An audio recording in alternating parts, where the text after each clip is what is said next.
Kaya huwag ka ba ang Katoliko, ginagawa ng Diyos si Cristo, dahil nakakita namin naiiwanan siya ng Diyos na pagkasama si Cristo, Espiritu na. Pag maniniwala, gawa-gawa yung mga Katoliko, dumami siya. Kaya dumami yung mga Katoliko dahil sa pare, sa mga Katolikong Kastila. Pinasunod sa kailang gusto, kaya ang dami-daming Katoliko. Pinagpapatay.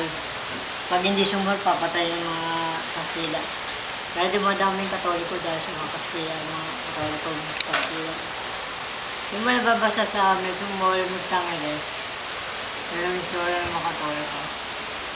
Kaya tayo nila sila, wala namang kasalanan kasi pinisal mo eh. Medyo Katoliko nga sila, pinatay pa rin na. Kaya laban sila sa turo na. Laban sa turo ng mga Katoliko, mali. Kita mo siya, Andres Bonifacio, pinatay ng Kastila. Kala ko umusan mo kayo sa pera. Kaya, cut na ako. Mami! Mami, usap na tayo. Uy, sarap naman yung marami. O, sa'yo na to. Akin na lang daw? Oo. Bakit? Iniinom ko na baka. Ako, painom ako, painom ako. Iniinuman ko na to.